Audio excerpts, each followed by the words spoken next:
शुभेच्छा. धन्यवाद धन्यवाद. काम करा. आमच्याकडून काय मदत लागली तर आम्ही प्रामाणिक करू. 100% आम्ही बी संतोष अण्णाचं जे स्वप्न ते पूर्ण करण्याचंच काम करू. आणि मी पण त्याच्यात पूर्ण सगळ्यात सहभागी असेल. ओके.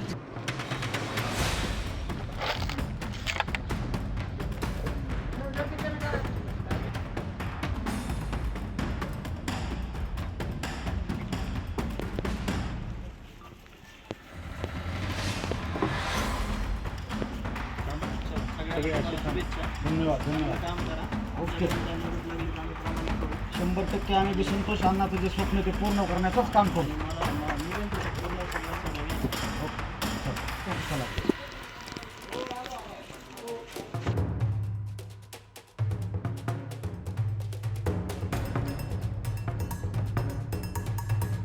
आरोप कुणी काय केले मला माहित नाही. मी पहिल्या दिवशी सांगत होतो माझे मतदार राजा माझ्या सोबत आहे.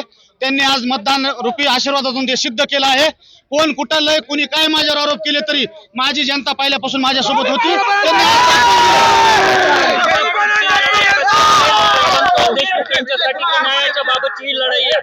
मी पहिल्या बी सांगितलंय मी अगोदर बी त्या लढाईमध्ये पुढे होतो आणि इथून पुढे बी सदैव मी संतोष देशमुखच्या न्यायाच्या लढाईमध्ये समोर असतो.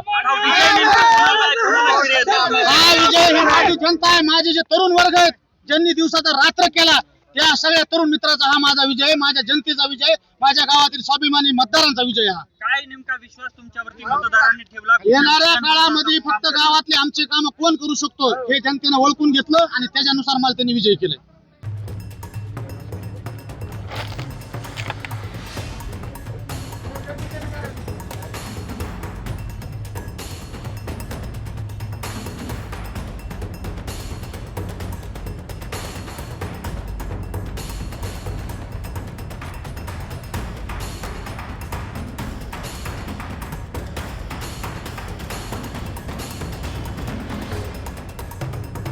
माझ्या भावाची हत्या झाल्यानंतर सलग 16 महिने 26 फेब्रुवारीपर्यंत जिथं मुख्य आरोपीचा जामीन फेटाळला त्या दिवसापर्यंत आणि आजपर्यंत जो वेळ न्यायालयीन प्रक्रियेमध्ये रस्त्यावरच्या लढाईत किंवा या दुःखात माझा म्हणजे कुटुंबाचा आणि आमच्या सगळ्यांचा जो वेळ गेला त्या वेळामुळे जे रोजचं गावकऱ्यांसोबतची माझी देवाणघेवाण होती, गावकऱ्यांसोबतचा जो सलोखा होता तो सलोखा कायम आहे.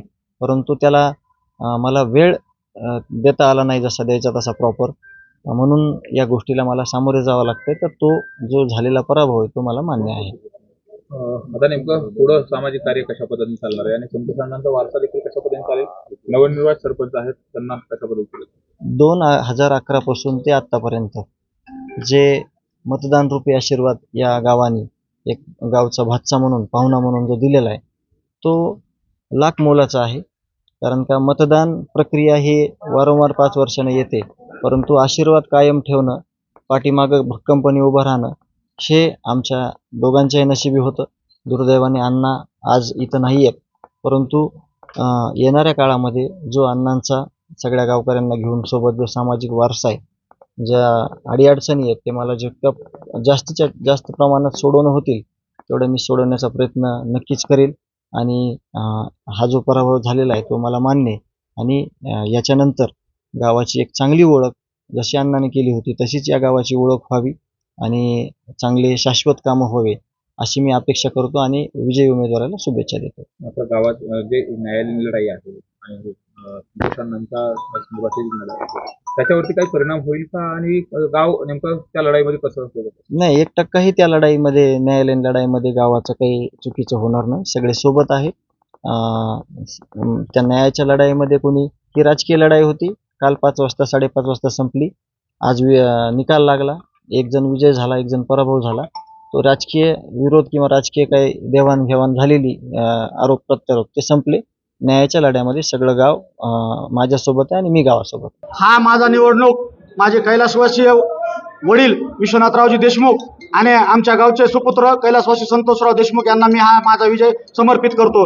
आणि जे माझे 72 मजदूर स्वाभिमानी मतदार माझ्या पाठीमागे उभा राहिले त्यात माझे जे युवक बांधव आहेत त्यांनी अहोरात्र माझ्यासाठी प्रयत्न केलाय. मी त्यांचे ऋण कधीच फेडू शकणार नाही. मी त्यांचे खूप खूप आभारी आहे. त्यांनी माझ्यासाठी एवढे अथक परिश्रम केले. या दरम्यान तुमच्यावर काही आरोप झाले होते, त्या आरोपाचं उत्तर कसं? त्या आरोपाचं उत्तर माझ्या मतदारांनी देऊन टाकले त्यांना. आता त्यांनीच लाज वाटायला पाहिजे आपण काय आरोप केले आणि काय झालं. माझा मतदार स्वाभिमानी होता, माझ्या मतदारांनी त्यांना उत्तर देऊन टाकले. आता विजय कुणाला समर्पित करतात? विजय हा मी माझ्या माझ्या 72 मतदारांनी माझ्या मागे उभा राहिलेत त्या सर्व 72 मतदारांना मी माझा हा विजय समर्पित करतोय. काही आरोप मी त्याचे आता 2 दिवसात तुम्हाला सगळी ग्रामपंचायतची माहिती घेऊन तुम्हाला पुराव्यानिशी तुमच्या पुढे सादर करणार आहे.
धन्यवाद. ओके. 100% आम्ही संतोष अण्णाचं जे स्वप्न ते पूर्ण करण्याचंच काम करू.